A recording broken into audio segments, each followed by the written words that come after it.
Hop, et bien regardez, tristesse.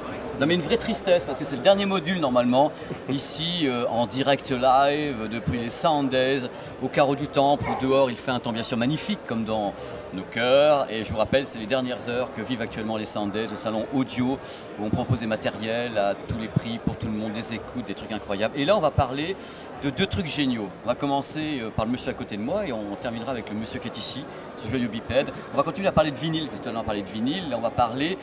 allez, présentez-vous. Alors qui êtes-vous monsieur ? Eh bien, moi, mon nom est Philippe Gillet, ma société c'est PG Plastique. Le but de mon entreprise, c'est de préserver les disques de façon générale. Ça veut dire des pochettes, ça veut dire des produits pour nettoyer, ça veut dire les stocker. Voilà, c'est merveilleux, on va venir vers vous tout de suite et vous avez des trucs passionnants à me raconter parce que j'ai vu tout à l'heure des choses incroyables chez vous. Je ne savais même pas que c'était possible. Vous allez, à partir d'un vinyle vous allez rendre quelque chose de merveilleux. On va en parler tout de suite ensemble. Et vous, qui êtes-vous ? Qui es-tu, toi ? Alors moi je suis Sven, je travaille pour la société Audio Technica, fabricant de cellules depuis 1962. Je t'ai pas né, bon merci. On revient vers toi tout à l'heure parce que tu as des trucs à nous dire. Et je rappelle que Audio Technica est une marque historique japonaise, absolument dingue. Vous êtes quelque part les rois de ça, depuis très longtemps. Depuis longtemps, encore une société familiale, donc je suis très heureux de pouvoir présenter. T'inquiète pas, je vais venir vers toi dans peu de temps et on va s'éclater avec tes produits. Mais d'abord, on va apprendre comment préserver ces vinyles-là. Alors vous avez créé quelque chose, vous exploitez les systèmes actuels. Explique-moi ce que vous avez fait, cher monsieur. Alors en fait, ça a été un certain nombre de créations de produits, mais également utiliser l'existant et l'améliorer. La première des choses, par exemple, si vous avez un vinyle, c'est peut-être de tout simplement le ranger dans le bon sens. Alors expliquez-moi, vous la fermez. Comment le ranger dans le bon sens? Vous n'avez même pas porté un vinyle pour me le montrer, donc il faut Hélas, prendre non. Donc, et voilà. Mais là, c'est plus possible. Ce métier est terminé. Donc vous prenez vous prenez votre vinyle, vous le mettez dans une sous-pochette. La sous-pochette, vous ne le mettez pas l'ouverture de même côté. Vous le mettez de façon à ce qu'il reste coincé dedans. C'est le b.a.-ba, mais c'est vite qu'il tombe et qu'il prenne la poussière. Ensuite, vous avez une pochette qui est généralement un chef-d'œuvre. D'un point de vue photographique. Mais on y voit quand on va aussi le préserver et on va lui mettre une pochette de plastique autour. Tant qu'à faire aussi dans l'autre sens pour éviter toujours les chutes. Votre disque, il est hors de question de le poser à plat. Vous devez le stocker en bibliothèque. Écoutez bien parce que c'est important. Je vais chez des gens qui ont des piles de disques façon le millefeuille parisien. Alors il faut éviter ça. Tout à fait, puisque si vous mettez un disque à plat, il tombe en fait naturellement puisque le PVC est quelque chose de mou. Alors PVC, on explique aux gens parce que je... Polychlorure de vinyle. Super, je l'ai fait demander. Il s'agit donc de la matière avec laquelle sont faits les disques. Oui. Et cette matière a malheureusement le défaut de se déformer assez rapidement sous la chaleur. Donc ne stockez pas vos disques évidemment sous la plage arrière de votre voiture, de préférence. Voilà. Ensuite, vous avez donc votre disque. Il faut éviter une chose, c'est qu'il prenne la poussière surtout. Qu'ils prennent le gras. Il est clair que si vous fumez dans votre pièce, vous allez avoir de la nicotine sur votre disque, vous allez avoir des choses qui collent. Il faut, d'une façon ou d'une autre, essayer d'enlever tout ça. Alors, nettoyer vraiment à fond, c'était ma question, ça n'est jamais bon. Il y a des gens qui disent, voilà, je le nettoie avec certains produits. Je vais le dire franchement, ça va vous faire bondir, ménager. J'en ai autour de moi qui m'ont dit, on essaye, c'est des produits, c'est un morceau de plastique, encore une fois, il faut éviter ça. Alors en fait, oui et non. Si vous voulez un produit ménager, si tant est qu'il est adapté, peut tout à fait être utilisé. Il faut donner les marques maintenant, parce que c'est pas possible. S'il y a des gens qui le font vraiment, je leur ai dit, il valait mieux pas trop le faire. Le produit principal pour enlever tout ce qui est gras, c'est de l'alcool isopropylique. Vous avez dit non pas possible, l'alcool isopropylique, mais les gens regardent ça, c'est ce que vous avez dans votre pour nettoyer une vitre. D'accord. Alors le problème évidemment, c'est qu'il n'est pas suffisamment concentré pour utiliser sur votre disque. Vous n'allez pas utiliser votre Ajax vitre. Donc le pchut, ça fout. Mais ça pourrait le faire puisque les gens ils c'est savent le pas. produit qui va vous enlever le gras. D'accord. C'est la première des choses. Le problème ensuite, c'est que vous avez de l'électricité statique. Ah, ça, c'est l'énorme ennemi de toute façon du disque. Et là, il faut trouver un autre système. Effectivement, vous avez des brosses antistatiques qui sont à base de poils de fibre de carbone. Ça peut aussi être du poil de chèvre. Le tout, c'est que effectivement, par électricité statique, vous enleviez la poussière. C'est d'ailleurs la première des choses à faire. À chaque fois que vous écoutez un disque, vous devez avant tout le nettoyer. D'une façon ou d'une autre, un petit coup de brosse. Si vous faites simplement ça, vos disques, vous n'avez pas besoin de les nettoyer et les renettoyer.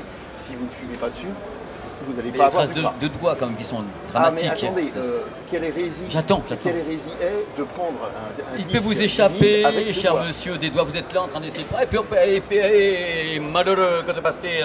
Je ne peux plus aller, il y a du gras. ciel. Et bien dans ce cas-là, vous le nettoyez de nouveau avec votre produit Ajax Filtre ou quelque chose comme ça. Vous allez enlever effectivement le gras. Alors les produits existants, donc comme je vous l'ai dit, est à base d'alcool. Il existe aussi des produits à base d'eau. Tout dépend un petit peu du type de disque que vous voulez nettoyer et sous quelles conditions vous les nettoyez. Si vous nettoyez le disque, il vaut mieux que ce soit quelque chose à base d'alcool. Faites-le une fois par an, maximum. Il ne faut jamais oublier que plus vous nettoyez un disque, plus vous faites de contact. Plus vous faites de contact, plus vous faites des risques de rayures. Donc il faut limiter de toute façon. D'accord, j'ai tout compris. Alors j'ai des gens qui me posent des tas de questions, vous savez, quand on savait qu'on allait faire cette émission, donc moi j'ai fait des petits questionnaires. Et donc est-ce qu'on peut rattraper un disque qui serait justement un petit peu gondolé par la chaleur? Est-ce qu'il y a moyen de rattraper ce qu'on appelle la galvanoplastie, c'est-à-dire voilà. Est-ce qu'on peut rattraper ça? Est-ce que quand il est un peu gondolé, on peut rattraper? Il existe des palets qui permettent d'essayer de redonner une forme au disque de façon à ce qu'il se retrouve à plat. Mais sur l'intégralité du disque, pas le galet presseur, le palais, un des palais. Voilà, mais quoi qu'il en soit, c'est quasi impossible. D'accord, donc il est gondolé, il restera toujours un peu gondolé. Il est mort. Il est mort. Disons que bon, vous allez, ça va sauter. Il va y avoir un problème. Bon, voilà. Il y a que la platine tangentielle qui peut être arriver à avoir un disque un peu gondolé parce qu'elle est de côté, comme ça elle va monter descendre. Je pense qu'elle y arrive. J'ai vu des extraits. Alors c'est tout à fait possible. Mais j'ai vu à Munich. Pas terrible. Non, à Munich j'ai vu des disques très gondolés avec un galet presseur. Il y a le bras tangentiel qui était là, il faisait ça. Mais il a lisé. Hein. Mais en effet, c'est pas conseillé. Et la platine à bras tangentiel coûte 5000 €. Il ne fallait pas la stocker sur la plage arrière. D'accord. Donc, qu'est-ce que vous pensez, vous, de toutes ces plates, tous ces matériels qui permettent de nettoyer automatiquement les disques, toutes ces machines qu'on essaye de vendre, qu'on utilise? Est-ce que vous, c'est quelque chose que vous préconisez, monsieur? Alors, je dirais que de toute façon, ça dépend du nombre de disques que vous avez nettoyés. Déjà, imaginez, j'ai 10 disques qui sont dans un état un peu pitoyable, où je dis, bah, ça crachote un peu, il y a des traces de doigts, je n'arrive pas à le ravoir. Est-ce que ces 10 disques, vous croyez au système qui va le nettoyer par ces machines? Ça fonctionne très bien, effectivement. Est-ce qu'on peut rattraper les disques qui crachotent, qui sont basiques? Oui, tout à fait. Vous pouvez rattraper les disques qui crachotent, c'est tout à fait exact, dans le sens où, lorsque vous utilisez le produit adéquat, le principe de ces machines, c'est faire une émulsion sur le disque qui ensuite va être aspiré et on va emmener en même temps les impuretés. C'est très simple. À partir du moment où vous faites ça, vous allez enlever le gros. Ensuite, vous devez d'une façon ou d'une autre avoir un produit qui est antistatique, un agent mouillant, ce qu'on appelle, qui permettent à ce moment-là d'enlever aussi l'électricité statique. Qui est l'ennemi, visiblement. C'est vraiment ça. Il faut expliquer aux gens pourquoi c'est l'ennemi. Et vous n'avez, c'est l'ennemi parce que vous avez de la poussière qui est collée totalement sur le disque et qui va être ramassée par la pointe de lecture. C'est une catastrophe. On va y en parler justement parce qu'il y a des problèmes de lecture liés justement à l'accumulation dans le sillon de poussière, une sorte de gadou quoi, à la longue. Tout à fait, tout à fait. Qui plus est, par contre, pour nettoyer la pointe de lecture, comme le ferait justement remarquer monsieur, là par contre, n'utilisez pas l'alcool. Il va nous dire. Il va tout nous dire. Donc là, on a quand même résumé un petit peu les choses. Donc vous travaillez avec le public. Quelle est la réaction du public quand vous lui dites tout ça? Parce que je crois que les gens ne savent pas trop. C'est qu'on a tendance à faire attention à ces vinyles, mais pas autant que vous le préconisez, monsieur. Alors, le gros problème, c'est que c'est un petit peu n'importe quoi qui peut être utilisé pour nettoyer. On va utiliser de l'eau, une catastrophe. Alors dites pourquoi ça, parce qu'il y a du calcaire. Exactement. Et ça va cracher encore plus. Bah oui. Vous avez tout à fait raison. Utiliser de l'alcool à brûler, qui est une hérésie aussi, puisqu'il va laisser un voile blanc. Qui va être ramassé par le diamant derrière, qui va faire sur le gros pâté, et quand le pâté sera trop gros, le diamant va sortir du sillon et ça sera la fin du monde. Utiliser quelque chose comme du produit à vaisselle, pourquoi pas, en très petite quantité, sur quelque chose qui est extrêmement abîmé.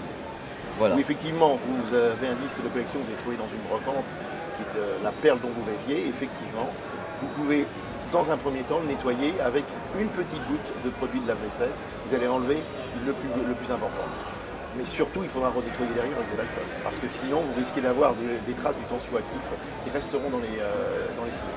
Ce que vous me dites en résumé, c'est vous achetez un disque vinyle neuf sous scellé, en prendre soin. Voilà, la surface de contact est immédiate, c'est l'électricité statique, c'est la poussière, c'est les doigts, et ça peut gondoler très rapidement, puisqu'en effet ce matériau plie à la chaleur. Donc c'est la base. Le ranger comme ça, surtout pas les empiler. Je vois des trucs, même dans les brocantes, je les vois empiler. Absolument. Je les vois empiler les trucs. Oh là là là là, c'est un rangement bibliothèque. C'est uniquement un truc qu'on n'avait pas parlé, l'humidité dans une pièce, un truc comme ça peut lui faire du mal ou pas? L'humidité, alors là, on est face à un très gros problème. C'est à ce moment-là la présence de moisissures au niveau des sillons. Et là, on est face à un problème terrible, puisque vous prenez par exemple tous les disques jamaïcains, J'allais vous parler de l'air salin, c'est ma question suivante, c'était l'air salin. La salinité dans l'air, est-ce qu'aussi il y a un problème avec le vinyle? Oui, tout à fait. Mais vous avez le problème des mousses, de tout ce qui est mousse et tout ce qui est moisissure, qui peut être extrêmement compliqué à enlever. Mais vraiment extrêmement compliqué. C'est quelque chose. C'est incrusté et ça peut être très compliqué. Effectivement, là, les machines, si tant est qu'elles sont élaborées, seront peut-être les seules à pouvoir arriver vraiment à gratter sans détruire le sillon. Tout à fait. Alors après, vous avez évidemment plusieurs passages possibles avec des alcools où vous allez finalement arriver. Mais bientôt, c'est presque un antifongique qu'il faudrait parfois utiliser. Et on tombe dans un problème terrible. Il y a certains disques qui sont absolument irrattrapables. Et ça aussi, il faut le dire, on a toujours l'impression qu'il y a des moments, bon, comme vous avez dit tout à l'heure, le mot c'est mort.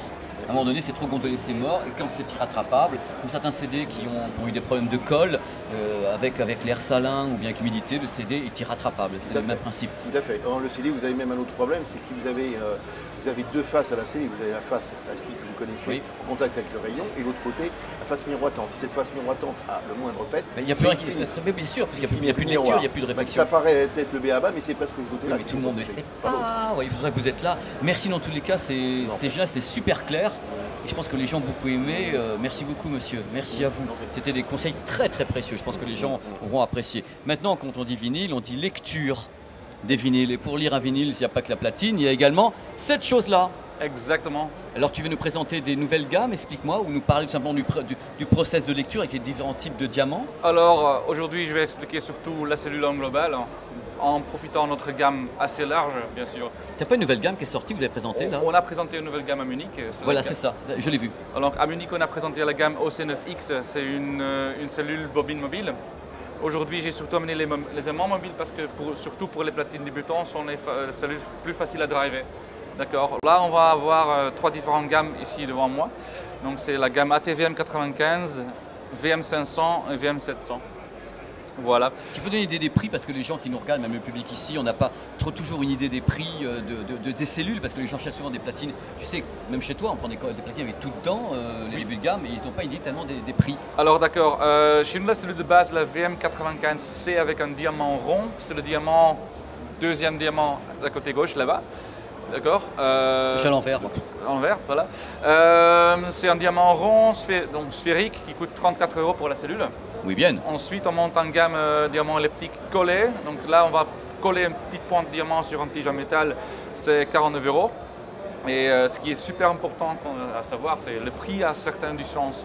Plus le diamant compliqué à couper, plus cher va être la cellule. Oui, peut-être, mais alors ce que les gens doivent se dire maintenant, quelle est la différence technique ou à l'oreille par rapport à elliptique, à rond Alors, ce qui est important aussi avec le disque, c'est la profondeur des sillons en fait. Et plus profond le diamant sait descendre dans le sillon, les plus de fréquences va y savoir lire. Donc, un diamant microlinéaire avec une Qu'est-ce que tu appelles microlinéaire? Microlinéaire, je me permets. Mais vas-y, voilà, c'est du direct, vas-y, fonce, fais-toi plaisir. Voilà. Ça, c'est le diamant microlinéaire. D'accord. Donc, si on regarde des côtés, c'est un diamant hyper fin qui va descendre très profondément les sillons, qui va avoir une capacité de lire les fréquences très stables, des graves jusqu'aux aigus. Donc, avec une grande amplitude de fréquences. Avec un disque, avec un vinyle, on descend dans les aigus au lieu de monter dans les aigus. C'est un peu le monde à l'envers, mais c'est super intéressant parce qu'on sait changer le son d'un système juste en changeant le diamant. Et oui, plus de l'information, plus chouette sera aussi l'écoute en fait. Donc, si je te comprends bien, ou si j'ai tout compris, si je suis encore réveillé, le diamant rond est moins performant. Exactement. Bon, alors c'est ce qui explique la différence de prix. Tu es au taquet, ouais, non, mais je suis au taquet. Là, on est à la fin de journée, c'est bon, tout va bien. Alors donc, il y a trois types ici de... Oui. Et il y a un truc que tu viens de dire qui est super important. Tu m'as dit on peut vraiment changer la sonorité totalement d'une platine. Exactement. En balançant comme ça. Alors moi, j'ai une question, je me mets à la place des gens. Là, tu achètes une platine chez toi, ouais. Et donc on peut l'acheter avec une cellule entre guillemets basique et faire évoluer son système. Oui, exactement. Donc chez nous, la nouvelle platine LP120X est fournie d'une cellule ATVM95E. Il y a un diamant elliptique, c'est cette cellule ici. D'accord. Donc c'est ensuite, pour mettre à jour le système, on sait enlever le diamant et mettre un nouveau, on achète ça à part. C'est standard, en plus tu n'as plus qu'à rentrer dedans et tu as fait évoluer ta platine. Exactement, on laisse la même force d'appui, on n'a plus qu'à changer le diamant et on sait redécouvrir le disque. D'accord. Voilà. Parce que la deuxième écoute avec un nouveau diamant va être pareil avec l'ancien diamant. Ce qui est important aussi, ce que M. Philippe a très bien expliqué aussi, c'est entre les changements de diamant, il faut aussi nettoyer le disque. Parce que si un diamant va toucher une surface que l'ancien diamant n'a pas pu toucher, il y a certainement des résidus qui sont là dans le sillon et ça va avoir un effet assez mauvais pour... On en revient à chaque fois à ça. Avant de jouer un disque, on dit jouer, playing a record. À chaque fois, il faut renettoyer. Exactement. C'est ce qui est primordial aussi dans le système haute filetée ou dans chaque système d'écoute, c'est la source. Et si la source n'est pas bonne, peu importe le prix des enceintes. Ah mais toujours. Voilà. Faut que les gens comprennent ça. Je veux dire, tu peux avoir les meilleures enceintes du monde. Si tu as directement un sillon qui est encrassé avec un diamant qui patine dedans avec la gadoue autour, ça sera dégueulasse et tu pourras mettre n'importe quel ampli derrière, ça ne changera rien. Si vous permettez, j'insiste quand même, c'est le changement de diamant où il faut renettoyer. Ne pas nettoyer votre disque à chaque fois. Car chaque fois que vous nettoyez un disque, vous faites forcément un contact. Chaque fois que vous faites un contact, forcément vous altérez l'information. Oui. C'est là le problème avec le vinyle, c'est qu'on sait très bien que le pauvre malheureux, plus on le lit, plus il a tendance à vieillir, plus on le nettoie, donc on frotte dessus, plus on fait des micro rayures, plus à chaque fois ça va être détecté. C'est le problème du vinyle, mais on vit avec parce qu'on l'aime bien et parce qu'il est joli comme tout. C'est ce qui donne sa chaleur aussi. Voilà, et c'est ce qui donne sa chaleur, mais on peut le faire avec du CD aussi, rayer des CD, au fur et à mesure il y a des compensations numériques, mais à un moment donné, plus de compensations, on va perdre des choses. Sachez que vous pouvez resurfacer aussi un CD. Tout à fait, on peut resurfacer le substrat. Là on va avoir des trucs très techniques, donc on va revenir un peu sur tes platines. Est-ce que tu peux me parler des forces d'appui, parce que j'ai des tas de questions également. Est-ce que le son sera meilleur si on appuie vraiment, on rajoute un grammage dans le sillon, un truc comme ça? C'est des questions que les gens se posent. Alors nous comme fabricants cellules, on préconise toujours une certaine tolérance entre les différentes forces d'appui. Donc sur la gamme VM95 c'est de 1.8 à 2.2, il faut absolument respecter si tu mets plus, les gens vont donc entendre mieux le sillon, ils vont commencer à le creuser. Alors, on va creuser, on va bien abîmer le disque. Si on ne met pas assez de poids, on va abîmer le disque. Et si on met trop de poids, on va aussi abîmer le disque. Et même si en mettant un diamant plus performant, on va aussi préserver le disque plus longtemps. Oui, c'est ça. Avec un diamant de meilleure qualité, tu vois moins buriner, entre guillemets, le disque qu'avec un diamant de mauvaise qualité qui va carrément le creuser, quoi. Ouais. Donc encore une fois, on arrive toujours au truc, on a la source, donc soit un CD, soit un vinyle. Il faut en prendre soin pour l'exploiter au mieux, sinon on bousille l'idée de base, quoi. C'est ça le truc. Ça. Mais c'est dingue. Donc tu vois, pour que ça fasse rêver un petit peu les gens, comme tu représentes Audio-Technica, vous avez une gamme de combien de cellules et de diamants? C'est du délire. Moi je suis allé au Japon, il y avait des wagons, c'était le fruit de saison. Tu tapais dans un arbre, il y en a 15 qui descendent. Donc on en est où? La dernière fois que j'ai compté, c'était avant le lancement de la série Oceanovix, on avait 36 cellules. Les mecs. AT95E, c'est la cellule qu'on a vendue pendant 38 ans, on a vendu plus de 5 millions de cellules. 5 millions de cellules? Ouais. Donc il y a vachement de mecs qui bossent avec. Un modèle. Un seul modèle? Un seul modèle. 5 millions? 5 millions. Alors, genre ça marche pas leur truc, quoi, tu vois, mais c'est du délire. Non, mais c'est du délire. Vous êtes au Japon, moi je suis allé faire des enquêtes chez vous, je peux vous le dire. C'est étonnant. En fin de compte, c'est mémorable, vous avez commencé par les cellules. L'objectif a commencé par les cellules avant les casques. Donc notre fondateur Hideo Matsushita, pas confondre avec la famille Matsushita. Matsushita, pour les gens qui nous regardent, Matsushita, c'est également Technics et Panasonic, mais ça n'a rien à voir. Mais il s'appelle Matsushita, ils sont en fâche chez Technics et voilà, les gens peuvent confondre. Et il était directeur musée, il ne trouvait pas une bonne solution pour écouter des disques chez lui, donc il a commencé à faire les cellules lui-même à sa table cuisine chez lui. Après, pendant 2 ans, il voyageait pendant le Japon, a rencontré tous les fabricants tout seul. Et dans 1974, on était leader mondial en cellules et constructeur pour plus de 40 marques. Donc tous les Kenwood, tous les pionniers étaient équipés. Les Japonais déjà, voilà. Ils ont fait appel à vous. Exactement. Ça reste sur l'île, ça reste chez eux. Non mais c'est une histoire incroyable celle de Audio-Technica. Parce que là, tu peux me parler parce que pendant que je te tiens, tu as également un nouveau casque qui est ici parce que je suis un fan de casque. Tu as un nouveau casque sur le nouveau MSR7, c'est ça? Oui, nous avons le MSR7B. B pour Balanced et non pour Bluetooth. Alors Balanced, ça veut dire symétrique. Donc, tu expliques symétrique ou asymétrique si tu peux le faire? Je peux essayer, alors... Pardon, je coince mes invités, j'ai honte de moi, mais c'est pas possible. Si tu veux, tu l'expliques pas, mais enfin... Pas de souci. C'est surtout pour la qualité de son, pour avoir meilleure séparation des canaux. Voilà. Et il faut avoir donc le baladeur qui va avec pour avoir entre deux câbles et non un seul. Exactement. Voilà. Donc on va avoir 2 câbles de chaque côté et on a le connecteur 4.4 mm qui est aussi maintenant adopté par la plupart des lecteurs comme Cowan, comme Pioneer, Sony maintenant qui sont d'ailleurs aussi légionnaires. Et l'autre côté on a aussi profité de mettre notre connectique A2DC. A2DC c'est Audio Designed Detachable Coax. C'est incroyable, hein. Non, mais c'est des heures. Alors c'est un câble coaxial pour avoir aussi une meilleure isolation et meilleure stabilisation de connectique. Et beaucoup plus costaud que du MMCX, selon nous. Donc le casque dont c'est l'évolution est un casque à succès. Exact. Est-ce que le nouveau est beaucoup plus cher ou vous avez gardé les tarifs à peu près Il est quasiment même tarif, il est 249 Donc vous avez fait €. monter carrément la qualité en gardant le même tarif? Oui. Mais c'est incroyable, vous êtes les seuls. On essaye. En général, quand tu gardes la qualité ici, tu te trouves avec des trucs, tu rajoutes un zéro, quoi. Et même pas, vous. On l'a ajouté 10 € quand même. Vous êtes 10 €.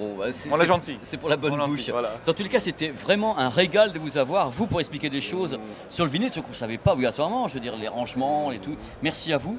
C'était très sympa d'être là, d'avoir accepté de répondre à nos questions. Et merci à toi d'avoir ta verve habituelle, parce que je te connais. Et je sais que ça part. Et on a pu apprendre des choses comme ça sur les divers types de diamants, sur tes cellules, sur le nouveau casque. C'était un plaisir. Moi, j'ai beaucoup de tristesse parce que c'est la dernière session ici avant qu'on éteigne les lumières tout à l'heure à 19 h. Donc j'espère que ça vous a plu. Vous avez pris, je crois qu'on a fait en tout 10 lives ou 12 lives comme ça. Ça restera sur YouTube parce qu'on va remonter les séquences sur YouTube pour enlever les gros mots que j'ai pu dire.